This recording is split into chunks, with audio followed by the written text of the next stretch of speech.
A long-term trend that you were on very early, which is now sort of flavor, maybe not even of the month, flavor of the decade, is Asia. What are you seeing in Asia now? Well,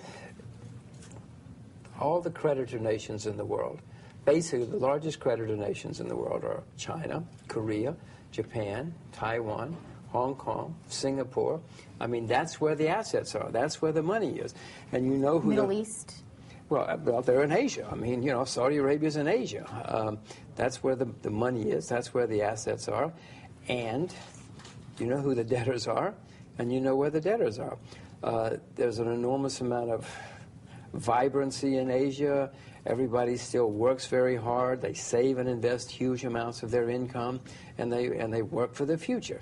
It's not quite the same as it is here in the West. I mean, it used to be this way, and you know, when I was growing up in the U.S., it was a lot of this kind of We've attitude. gotten lazier in the West than when you were growing up? Well, I certainly have the impression that things are not the way they were when I was growing up, yes. And I think the statistics probably bear that out. What about the concerns of bubbles now, asset bubbles in China, maybe in particular in real estate? Are you worried about that?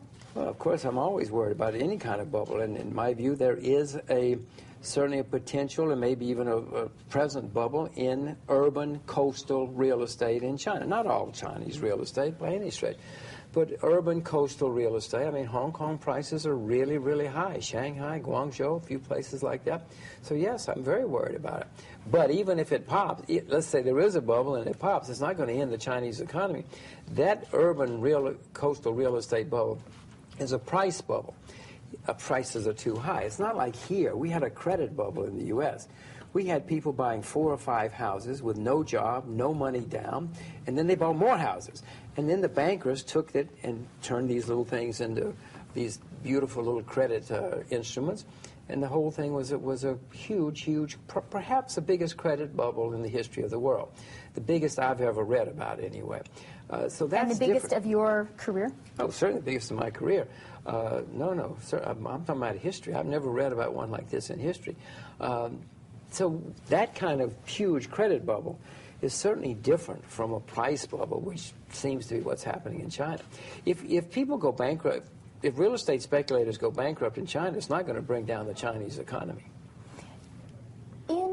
In the U.S., and we saw this particularly vividly during the midterms, we're seeing China become somewhat of a bogeyman, and China being painted by both the right and the left as the culprit in America's economic problems, but with particular focus on the undervalued Chinese currency. Is that a fair assessment of what's going on in the world?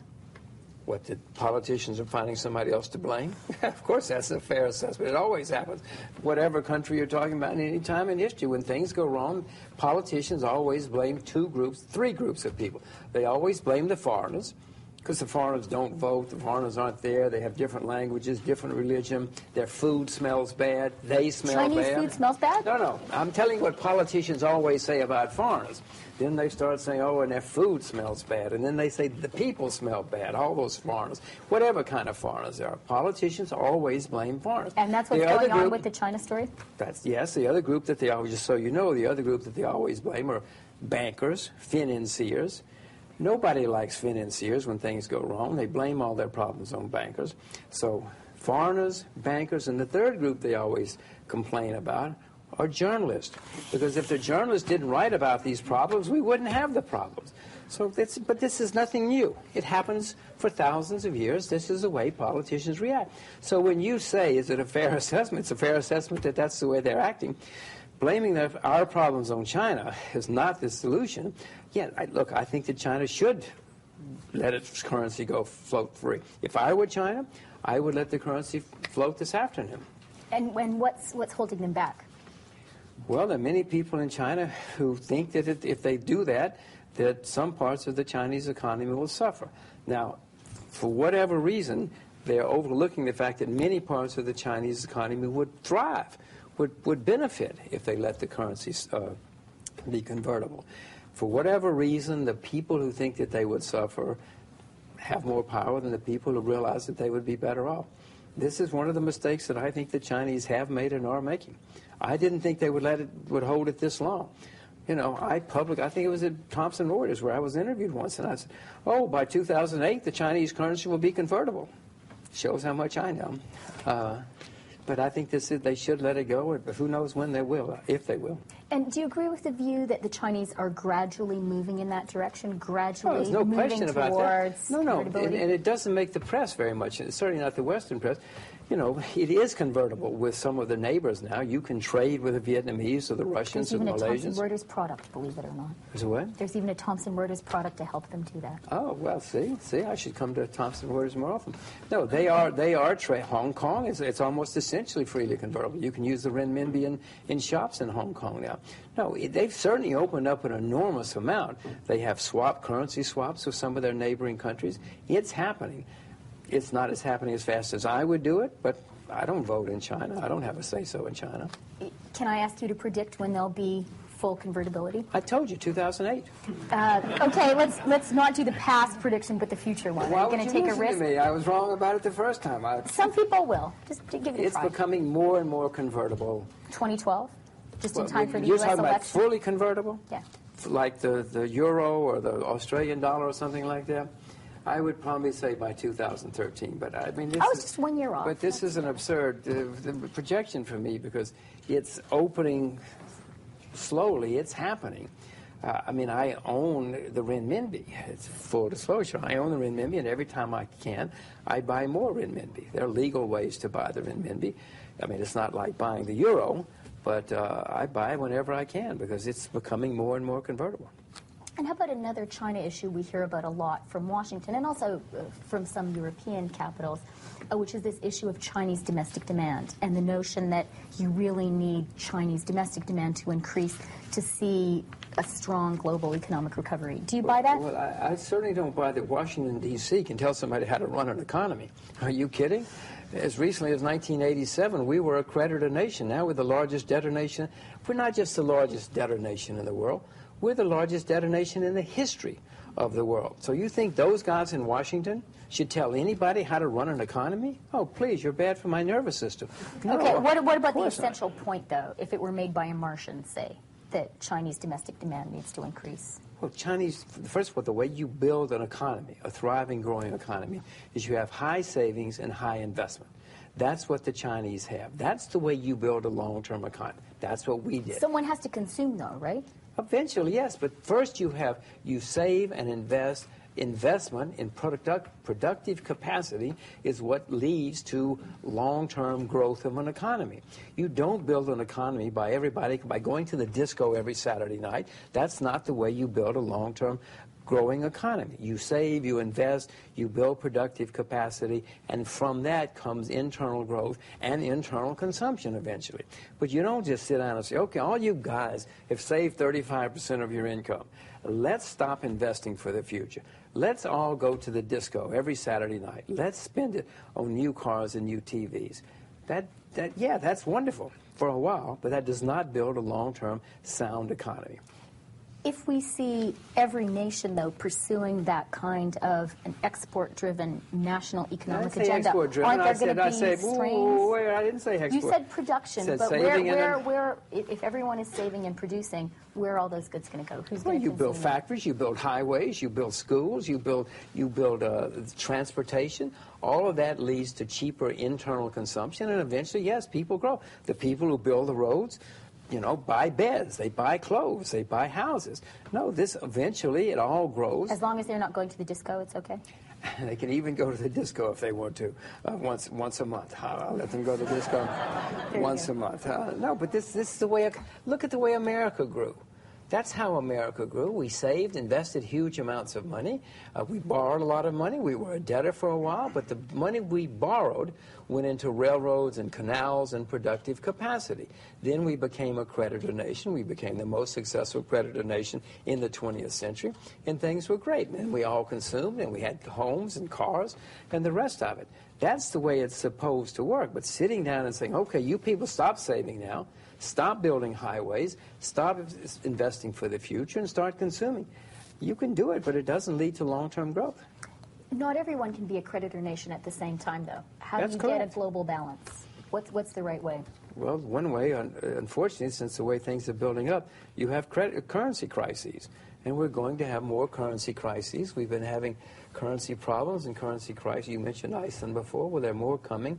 It used to be in the old days when we had the gold standard, the gold would flow from the creditors to the debtors, and then back from the creditors, from the debtors to the creditors, and then the system would balance itself. We don't have those kind of automatic adjustment mechanisms anymore, and so you're going to see more currency crises. It'll be resolved, if you consider that a resolution, in the currency markets.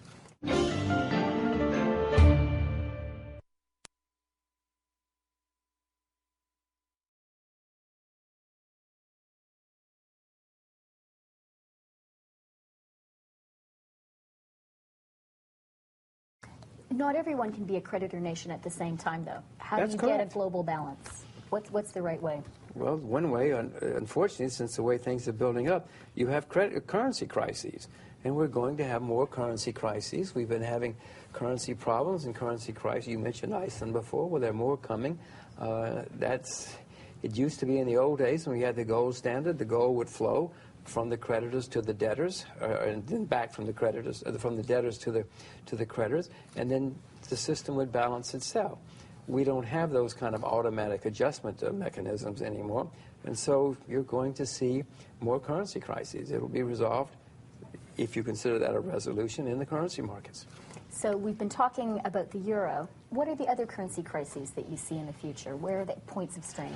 The United States dollar, the United Kingdom pound, mainly the creditor nations will benefit and the debtor nations will suffer. Now, I own the U.S. dollar as we speak, too, even though I've been sitting here telling you some dire forecasts. You're anti-Europe, anti-U.S., but you own the euro and you own the dollar. That's why, because everybody in the world, including me, is very pessimistic about the U.S. dollar. And I've been investing long enough to know that usually when everybody's on one side of a boat, you better go to the other side of the boat as fast as you can.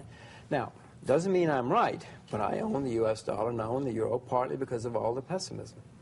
Let's give the Brits a chance to be whipped a little bit. How do you think they're doing?